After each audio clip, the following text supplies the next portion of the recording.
What's up? Welcome to the confluenceVC podcast. This podcast is meant to give you a personal glimpse into the next era of investors and operators.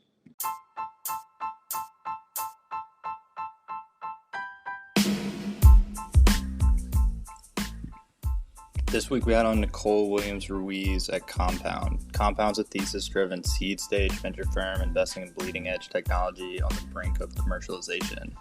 Within her role, Nicole focuses on finding and supporting frontier tech companies at the seed. In this talk, we discuss narrative-driven investing, ingredients of great narratives, opportunities within deep tech, and the future of digital education. Welcome to the confluenceVC podcast. Today we have a really cool investor, friend, etc. kicking in with us, Nicole Ruiz from Compound. Yeah, we're just really excited to have her and diving into some of the really interesting spaces she's looking at today, in addition to tell a bit about her story so you can get to know her as well as we do. And with that, Nicole, say what's up. Maybe tell us a little bit about how you got to where you are today and maybe anything else you want the audience to know about you, and then we'll dive into some questions. Cool. Thanks, you guys. Thanks a ton for having me, of course. Yeah, let's see. So I'm Nicole. I work at Compound, which is a frontier tech focused firm. Generally, we're pretty thesis driven. And so I started the firm about a year and a half ago now during COVID, right at the peak of that. So that in and of itself was an interesting experience. But I actually found my way to Compound through Twitter, which is funny. I had most recently been in Lambda school and I was looking for a job. I was studying data science and I was tweeting about looking at different ML lab opportunities. I was really excited about the intrapersonal job opportunities in machine learning rather than the ones where you're at a desk heads down all day. And my boss, Michael Dempsey, who's a partner at Compound, happened to be a mutual of mine on Twitter, reached out to me and was like, hey, you should think about VC. It seems like it would overlap with a lot of your interest in research, and specifically that really aligned with Compound's approach to investing, which is like reading a lot of technical white papers and forming a really strong view on all these frontier tech industries and how to invest in them rather than investing reactively. And so we ended up chatting a little bit and hitting it off, and in shared visions about how to treat people, about frontier tech, about investing with conviction, and being honest about when you don't have that conviction to founders. And so that was definitely an atypical introduction to the VC world, and I was learning a lot on the go. Previously to that, I had studied privacy preserving machine learning, applied to different healthcare use cases. I went through a health tech accelerator for a hospital in the area that I grew up in. Previous to that, I worked at this startup that was working on sort of creating these intensive educational processes for introducing people who are traditionally underexposed to cutting edge STEM areas, who work with NASA, RPE, DARPA, the NIH, to create a intensive 6-week educational course on things like additive manufacturing or computational neuroscience. The idea there was both of the founders of this organization went to MIT and realized they had very sustained levels of women in STEM before it was a thing to push for those numbers. And a lot of those people either had a hands-on experience or a mentor that was really active in their life that introduced them to that field. And so we wanted to figure out how to do that in a more accelerated way for people who are making career transitions later in life. And before that, I worked at a startup that got acquired by Gartner doing B2B SaaS market research. And so I learned about every niche world of B2B SaaS, and all of those experiences really formed a good background for being in VC, I think. But I honestly did not know much about VC until I joined about a year and a half ago. Got it. That's a really cool story. You're maybe one of the first people I've met that went through the Lambda school process. How did that come about? What was it like? And what led you to make the decision to dive into it? Yeah, I guess I'll touch quickly on my previous education because that influences that. So I had a hard time deciding what I was going to do about college. My parents both had atypical college backgrounds and didn't really know how to navigate that whole process. So I started a 4-year university that they really wanted me to be at, but I had a pretty poor experience for a bunch of complicated reasons. And basically one semester in, I was like, this is absolutely not the move. I need to switch schools. And so I applied somewhere else and got in and couldn't pay for it and ended up having a complicated sort of like personal and family situation, and also ended up like moving out very abruptly at that point in my life. And so then I was like, wow, I really need to figure out what I'm going to do for my education. So I started going to community college. And so I was studying computer science there, among other things. And I realized the computer science classes really were not aligned with what actually seemed to get my friends in the industry jobs. And so then I just started trying to go to as many lectures in DC as possible. Any free public educational event, I would just show up at. And then sometimes even if they weren't free, I would just show up at and they'll still let you in. But then I started looking at a lot of boot camps because I realized they were sort of geared towards exactly what I was thinking about, which was what are the skills that will actually get you a job? I still am a fan of the 4-year liberal arts education. I think it's like a really nice luxury to have that like broader like perspective framing your education. But at the same time, the biggest cost there is the 4 years that you're not making income if you're pressed for money. And so I think boot camps are an interesting way to address that. Anyways, I'd looked at Lambda School's curriculum for a while, and a few friends who actively were doing data science looked over the syllabus and were very encouraged by everything that it covered. And so I joined the program. I did the first 5 months of it, I think, and then ended up having a lot of issues. I think the reality is they really struggle to align both the hard skills, which they do okay at teaching you, and the soft skills that actually get you a job in reality. And it seems now that more is coming out about them actually not having the placement metrics that they talk about. It's somewhere more around 50% of students actually get placed in a job. So it was a pretty poor experience, honestly, which is why I dropped out of Lambda School in the middle of it. But yeah, I wish it worked. I really wish it worked. I think there needs to be something between a 4-year degree and like a trade school certificate, which I think is what Lambda School is aiming for. Totally feel it. I think for all of our listeners, partners, entrepreneurs, other VCs, etc., I think your path is something that needs to be heard more about. I didn't come from a wealthy background, and like being on like federal financial aid and scholarships made it possible for me to go to like effectively a need-blind school. But I know so many incredible people like who end up taking alternative paths. Like I remember the smartest kid I ever met in high school. He decided to go to community college, and then very creative, gritty path to getting to where it needs to be. But that needs to be changed because we're losing so many great people. One, shout out to you for making it to where you are. It's incredible. And two, shout out to Lambda School and everyone who's trying to figure out ways to crack this code, which is starting to heat up, and I'm really happy to see that. Do you have any recommendations before we jump to the next part of like programs that are better, or anything that could be helpful to anyone hearing this? Please share. No, that was off script, but it's really important. Yeah, definitely. No, this is something I really care about because I'm like, I know how difficult it was for me to navigate this situation. So if you're going through the FAFSA process and trying to file as independent, which is a very not common situation, and I navigated that for a year and a half, reach out to me. You can reach out to me on Twitter at nwilliams030. I have a few threads about this, but finding Reddit pages was the most helpful thing ever in navigating that process. In terms of trying to get an education when you maybe don't have a ton of financial backing or you're suddenly independent, I think understanding what your goals are is really important. And so I can mostly speak only to trying to like find something that created income for me immediately. And I think in that sense, there are more and more big companies that have some sort of Lambda School type bootcamp on the front end that you can enter for free with the ideals of recruiting people. I know Capital One has an entirely free bootcamp that you can go through, and there's no expectations other than that you hopefully join the company. And I think that's a much more interesting solution because the soft skills that you end up learning there are obviously just extremely aligned with what the company is actually looking for. And I think that's the harder part about Lambda School or any of those other boot camps. And any of those things are what you may get, but I would really suggest sort of like addressing whatever you're looking for with very like point focused solutions. Coursera courses are also really, really, really great as long as they're applicable to what you're trying to learn. But those would be my suggestions.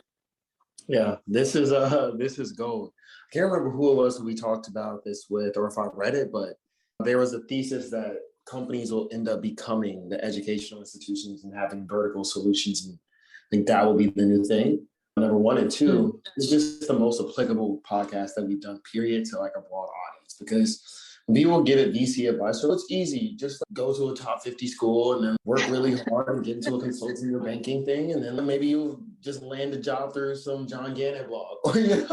Or like just go to a startup that gets sold and is successful or something. Like that's the dumbest, like it's great, but it's like the most privileged piece of advice ever. But this is what the 99.5% of people will end up doing. if they want to pursue one of these types of paths or just get a high paying tech job in general. With Yeah. that, Yeah, all VCs, shame on you. I'm kidding. But let's feed them a little bit and maybe feed some of the entrepreneurs who did do the Caltech, MIT, et cetera path. And maybe talk a little bit about Compound and what you all are all about. I actually think it's one of the more refreshing firms. And I think getting technical, there's one thing to be thesis driven, but there's another thing to be like academically thesis driven. And I would love to have the world dig more into what Compound. Yeah, definitely. Compound was founded in 2009, and we just started deploying out of our fourth fund, which is very exciting.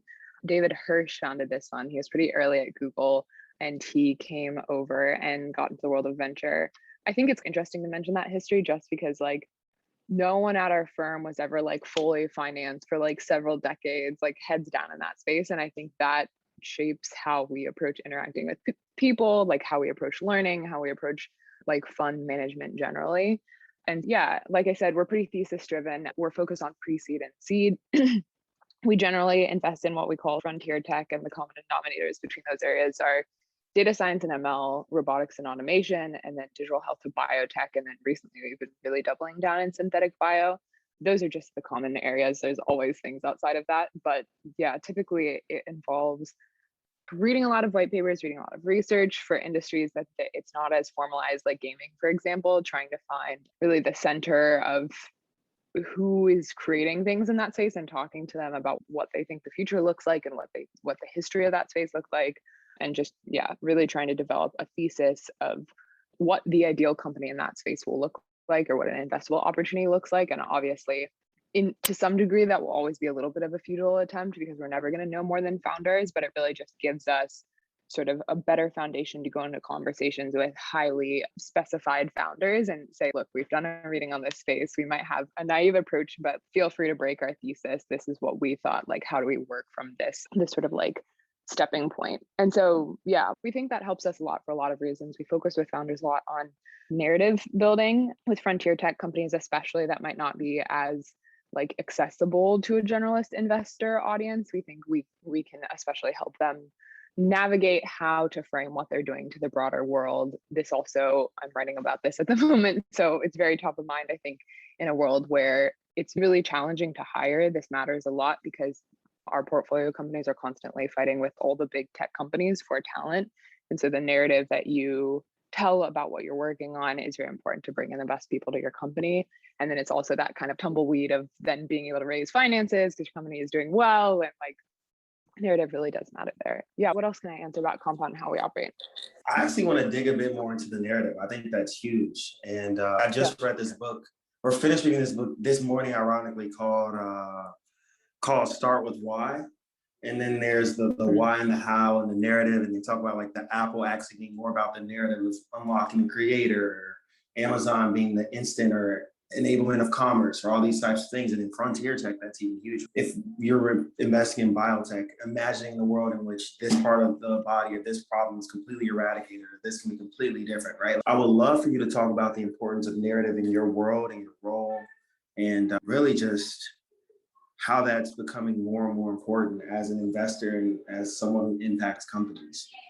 Yeah, I think especially like pre-product market fit matters a ton. I think we're all seeing this shift in the venture world where like post-product market fit, like growth stage capital is just becoming a commodity. And obviously like Tiger is coming in and just shaking up all the like venture level dynamics. And so at that level, it's interesting because narrative from the general venture perspective maybe is less top of mind for funds who are helping companies. But I think on the earlier stage, it matters especially to have a focus that you can help founders with. And I guess I'm switching back and forth between narrative on the like firm side and the founders side. On the firm side, we think it's like really important to know what we double down in. And on the founders side, I think it's just, yeah, it's when you're working on something that's exceptionally technical, it matters even more that if you don't have the super typical like B2B SaaS model, that you're able to explain your vision to VCs incredibly clearly and other stakeholders. They understand like how each elaborate technical milestone translates to like clear sort of inflection points in your business and inflection points in how you're thinking about raising and growing your team and all the rest of that. Yeah, totally. I would love to hear your thoughts on a few companies or stories that you believe to be incredible narratives. Like, maybe even what are some of the ingredients? Like number of stories told, owning your media, increasing the number of storytellers on your vision, those types of things. Yeah. So one specific thing I'll mention, and again, this ties into what I'm writing about currently, but I've been doing a deep dive in PR, marketing, and design firms that work with like deeply technical companies and the services they provide, and then what that sort of like marketing campaign has looked like. And since I recently wrote this thesis in quantum computing, both software and hardware, and then also quantum sensing, and like what that looks like from a venture investable perspective, I've been thinking a lot about like how quantum companies, which are exceptionally technical, communicate what they're doing to an audience that probably starts out with very little knowledge about why what they're doing matters.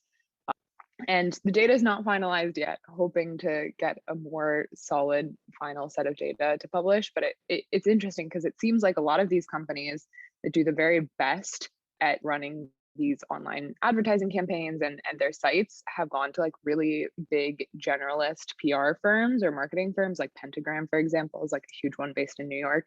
And they really don't have the focus on startups or venture like backed startups or anything like that, but they do an exceptional job in translating what quantum is to the public. And so that's interesting to me. What's that? Pentagram is one of them. So they're, probably like top 5 design firms of all time. Wow. Okay, so people listening here, entrepreneurs, Nicole, there's the one you just mentioned. Are there any others that should be on people's radars? So I think that's really helpful. I, as like a person making a company, and like looking for this like avenue. I spent 3 hours last night thinking about. Yeah, so I have a whole list. I don't have it in front of me right now. So honestly, most of them are not top of mind, but I will say it's very tiered by what spend level you have available at the moment. And so Pentagram is extraordinarily expensive because they have no shortage of demand for their talent, obviously. And so that's also an interesting like side note of kind of what I was talking about earlier about the tumbleweed of financing, then just making everything a little bit easier for you, of course. And so I'm trying to find also for earlier stage companies, smaller organizations that will help with doing a deck at the seed stage for a bio company, for example. Like bio founders are normally extremely technically minded. And so trying to find something that will both capture the technical details of what they're trying to convey, but also make sure that it's like streamlined and accessible to the general audience is important. But I will hit you up with that list. Hopefully we're planning to publish some parts of that, but also, just double down on that as a firm. Cool, yeah, please do. We'll include it in the newsletter when we release this so that more and more people can start to get that aligned. But yeah, that is dope. I kind of cut you off. So maybe name like any companies you thought that did it well, and if not, we'll continue the flow here. Yeah, let's see. I'll go on about some other like generally important things. I don't know if I want to name companies, but I think some other important aspects are having a very broad vision that applies to a large amount of people. Some of the bio ones are pretty interesting, but it's like, what disease are you making less risky or something? Like what ultimately is the way that your company is affecting humanity, basically, I think is a pretty important question to answer.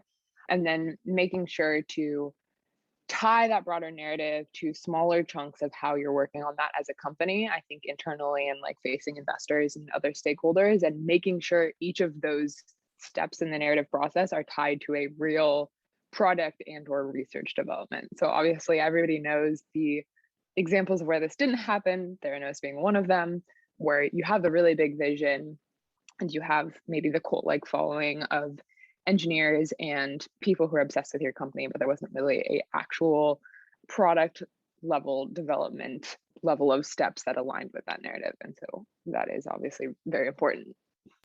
Totally agree. Either you tell your own story or you end up like Theranos and have 50 people telling you. Not going to harp on that. Shout out to Ambition. All right, let's talk a little bit about some of the verticals you're interested in. I know you're interested in deep tech, so maybe dive into those spaces there that you're loving, and maybe even relevant to some of our earlier conversation, the future of digital education. Yeah, there's so much here, so I'm going to try and keep it simple. But yeah, broadly data-informed healthcare, I love. Before I came to Compound, I was really interested in how you could use data using privacy-preserving machine learning techniques that would typically be inaccessible by HIPAA, which is like a healthcare privacy data regulation. But if you use some interesting machine learning techniques, some of that information makes more healthcare data more accessible in a way that is still secure and safe. And I was interested in how you could use certain biomarkers and their concentration to more efficiently diagnose certain types of cancer. So this is a thing that's broadly been happening within healthcare for a while, and most people know, but essentially we have a lot of interesting data that ties often to things like cancer, but sometimes that data and the parts of it that are interesting are at such scale that it would be impossible for a doctor sitting with you in your checkup to really dive into that. So one example is mRNA concentration can be really indicative of kidney cancer, but then there are a few things that could intervene in it. If you've had recently had a common cold or something else like that, that might affect the concentration numbers. And so doctor really can't sit down and just look at that quickly. However, machine learning is really good at taking that metric along with some other recent ones about your health and trying to understand whether you might be at risk for kidney cancer. And kidney cancer can be pretty high risk, and so it matters a lot that you've found that on the earlier end. And so generally there's a pattern of that type of problem set being explored within digital health broadly, which is how do you get this big data set for some type of healthcare like biomarker, whether it's your blood pressure or your sweat or whatever else, and how do you tie that to some condition and warn people more effectively. And so that is really interesting. That's happening in like a billion different ways. Sometimes it's wearables, sometimes it's people sharing their electronic health records and sharing that for research. Don't you, I believe you have a really interesting piece, like the federated future, the future is federated or something like that. Do you dive into that a little bit more or dive into this a little bit more on that piece that we can share with everyone a little bit later?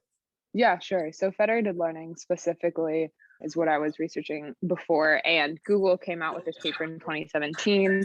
They were the first people to implement it at scale. The research had existed for a long time, but effectively what happens, you have Google Keyboard or even Apple Keyboard at this point.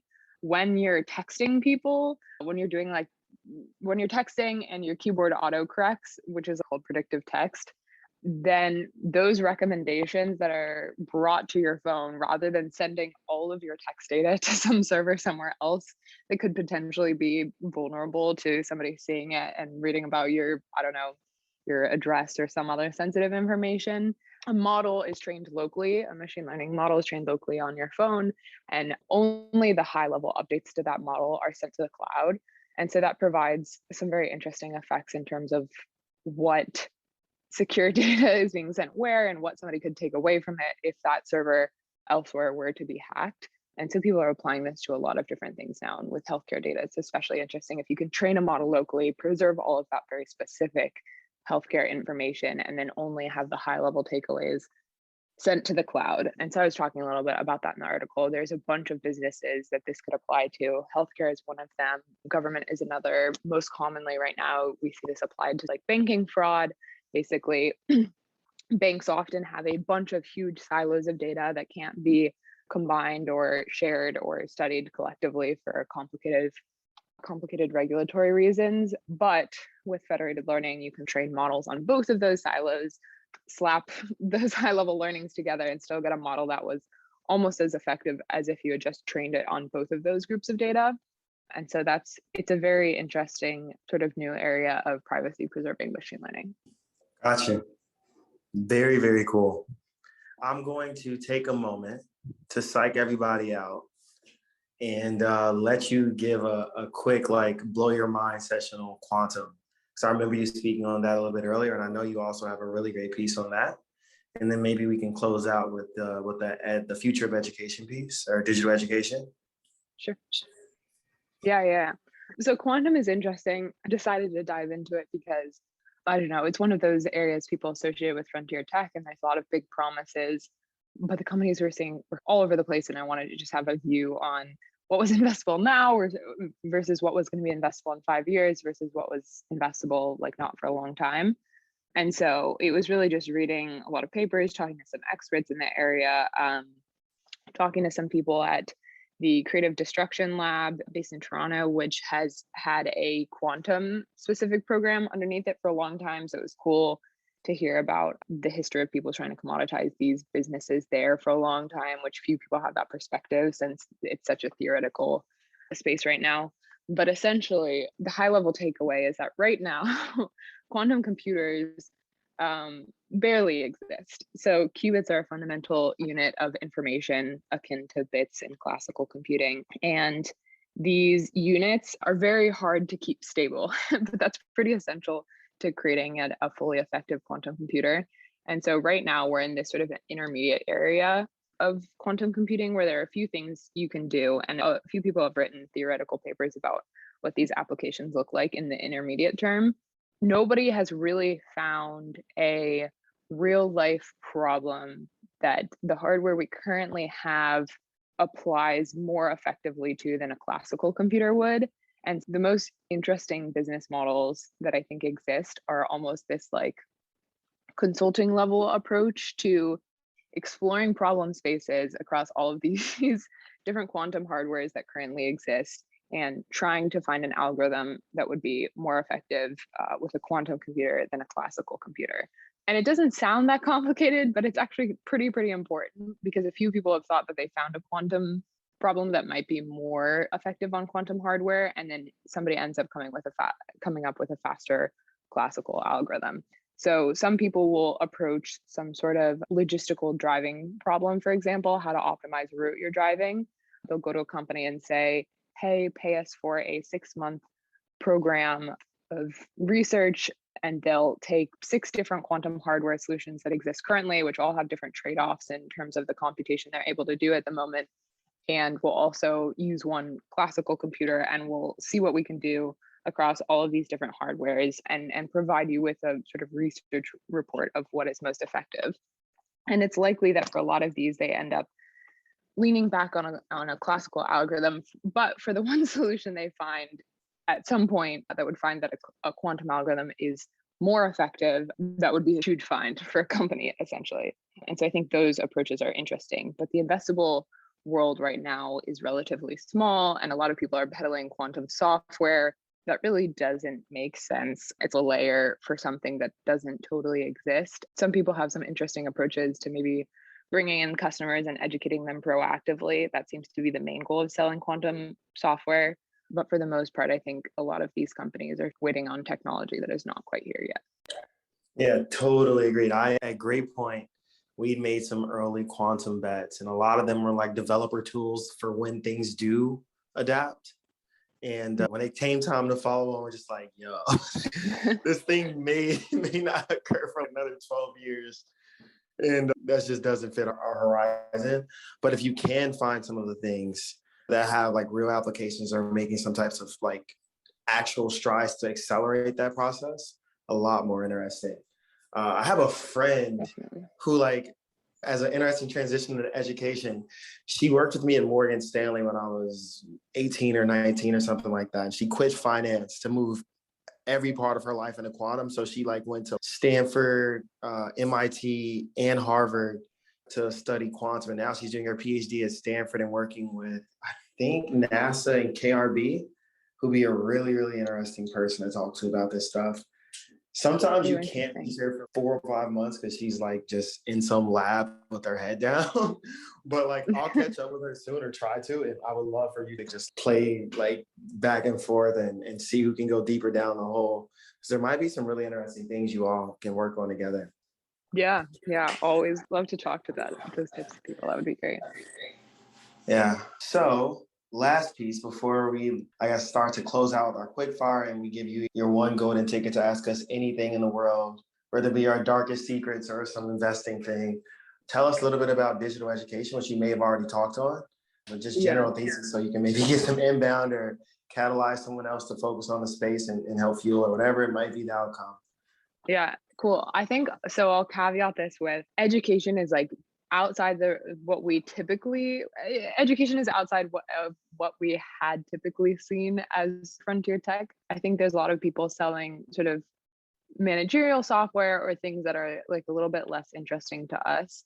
I guess the way I specifically see it is that the question of like how education will fundamentally overlap with computers in the future is like a very important one. And I had a lot of experience with sort of this question as I did like semester after semester of online courses of like every imaginable setup of online education. And so I became really interested in that question. I did a lot of like research on Bloom's Two Sigma, which is a theory about what effectiveness can look like as you scale up classroom scale and sort of one-on-one focus from a teacher to a student. And so basically, I guess I'll say we look at a smaller realm of educational tech, specifically often infrastructure for setting up an at-home classroom that isn't entirely focused on having a student sit in front of a screen all day. So I'm super interested in opportunities that give parents or other caretakers tools for walking their students through curriculum, teach the students how to learn themselves. I think learning how to learn is like a really important goal of any type of education, and then ultimately use the digital aspect to either assess students and their knowledge in a more organic way, having them talk through a subject or that type of thing, and then also giving parents or other caretakers backup they need in walking students through this curriculum. And I think that'll become a more important approach to education as more parents realize that especially young students probably don't need to be sitting at a desk for 8 hours a day. I think COVID and at-home education obviously is probably really accelerating this frustration with a lot of parents. And there are a lot of interesting ways to navigate the problem of how much a parent can really spend at home work on this type of education as well. I think homeschooling co-ops are a really interesting example of how communities take a few different families and have one parent teaching one subject and managing maybe 5 kids and pass those students off. So parents are still having plenty of time to work, and there's plenty of guided education, but still maybe preventing a student from having to sit at a desk in a classroom doing maybe more busyness focused work for an entire day. Sorry, my mute button got stuck, but that is dope. Very, very dope. I want to dive further into it, but we are running up on time. No worries. So ask us anything in the world, and then we'll take it out with a quick fire with Clay. Which, by the way, today is Clay's birthday. And I just want to take a moment to say to everyone, tell Clay happy birthday or happy belated birthday whenever you hear this. He's an amazing human. Happy birthday, Clay. Hopefully you're going to celebrate in some way soon. Yeah, I appreciate it. Nicole, ask Clay 3 things that make him smile or something like that. Yeah, I like the question that you guys had, which is what is like something that's changed your life in a really positive way in the last year? Poof. Tyler, you want to go first? Or you want me? You got this one. I'll follow up. Sheesh. Honestly, cliche answer here, but working on Confluence with Tyler for the last year, like I know everybody says that the best way to learn something is just through doing it rather than the apprenticeship model or formal education teaching you how to do something. Like we've just been able to run experiments without a whole lot of permission just because it's been him and I. I think that has been like I've learned more in the past year and a quarter, I guess we're like 15 months into this now, than I did the previous 10. So I'd say in the last year, that's probably been my biggest catalyst. What do you think, Tyler? I would agree with that. Okay, I gotta chill because on the last podcast, I was like, I agree verbatim. But no, I would say that Confluence and Clay in particular, I love the way that Clay builds things. And like he's action oriented, very little words, just get it done. So being around him and building this was a big thing. One, because it's unlocked a lot of doors for us. We've met incredible people every single week like yourself. We've helped a lot of people educate themselves, break into the space, learn things they wouldn't have otherwise. And then for ourselves, we learned that you can just be, and you can be your own platform. So like through doing this, we've elevated our venture careers, and through doing this, we realized that venture is dope. And like now we have a stable platform in it. We have our own small like investment vehicle and have some other things in the works that we're going to reveal. But also we both decided to try to do companies. And for Clay, that was going to Visible. And for me, that was going to build a few of my own companies alongside some serial entrepreneurs. And I guess just taking that leap of faith professionally and in our personal lives from traveling and living in I don't know how many countries for the last year and a half, 2 years has just completely changed my life and made me a generally happier and more self-confident human. That's awesome. Those are great answers. Happy birthday to Clay. Yeah, that's very cool to hear. Yeah. Yeah, coming off such a great year, it's hard to believe that that's it. No, I know. For negative. I think I'm like still waking up on Mondays. But I'd say living nomadically has like Tyler and I have both played around with that for the past, I don't know, 9 months, like maybe longer. Some people hate that. I think that's been really cool. Like a different way to work / live / enjoy life outside of work. So I'll add that as like second part of my answer. But anyway, appreciate the birthday wishes. Was not expecting that during this. Nicole, you want to close this out with quick fire questions? Yeah, can you start with Sure. that one though? We would love to hear that first. For sure. So Nicole, we have these at the end. 5 questions meant to be answered in 2 sentences or less. We'll flip that question you just asked us back to you. So in the last year, what new belief, behavior, habit has most improved your life? 2 sentences or less. Oh my gosh. The last year, I mean, I got married like 5 months ago. So that's pretty transformational. Yeah. Biggest level up. I don't know. It's pretty radical to always be tied to someone else. You're learning how to, I don't know, learning self-sacrifice, like learning to work together on everything. Just, pretty transformative in terms of mental state. Yeah.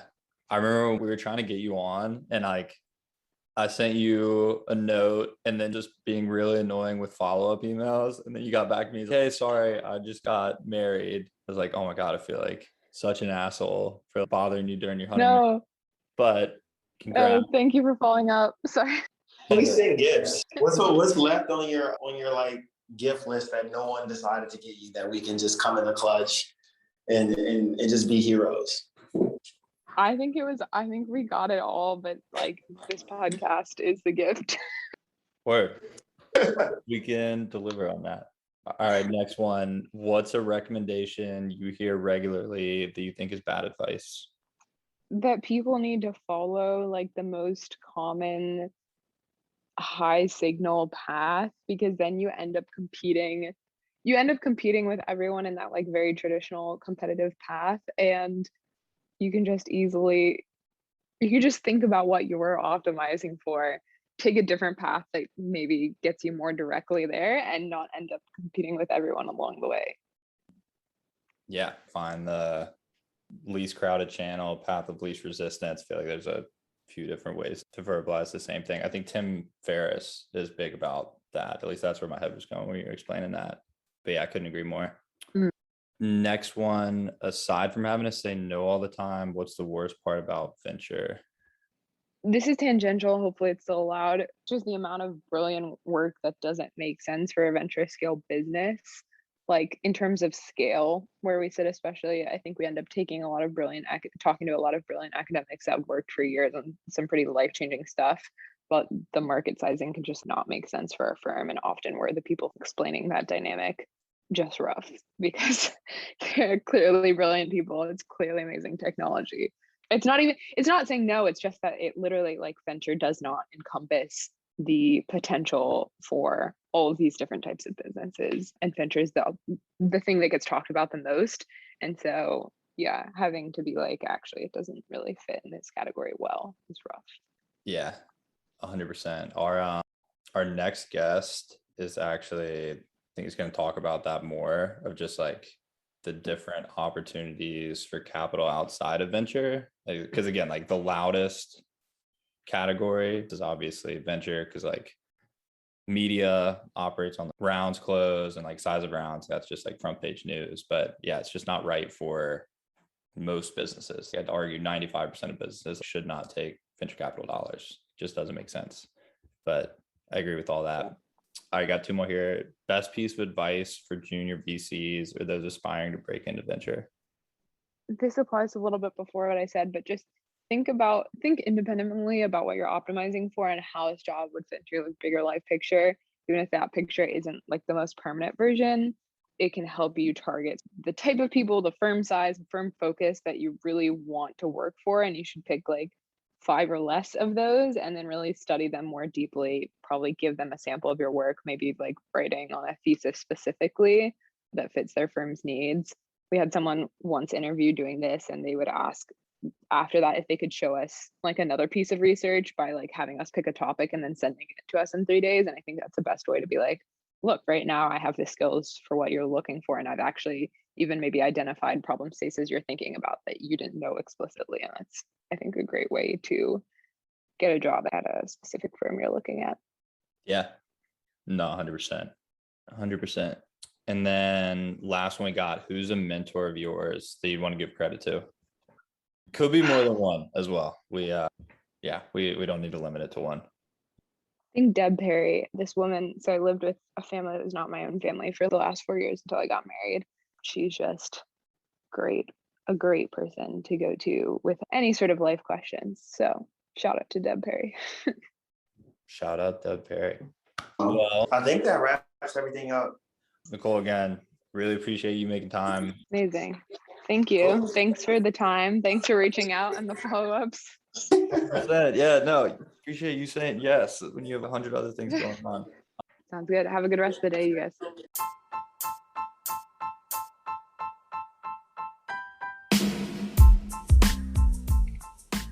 Huge thanks again to Nicole for coming on this week. We hope that each of you were able to pick up something valuable from this talk. If you're looking to get in touch with Nicole, we've linked her social info in the description below, and you can also find her contact info in the confluenceVC directory. For next steps, if each of you have not submitted your info to become a member yet, you can do that through our website at www.confluence.vc. And also, if you want to become a subscriber to the newsletter, we offer a ton of free resources in there each and every week meant to help you become better at your individual roles. You can subscribe there at www.confluence.substack.com. Hope that helps. Hope to hear from y'all soon.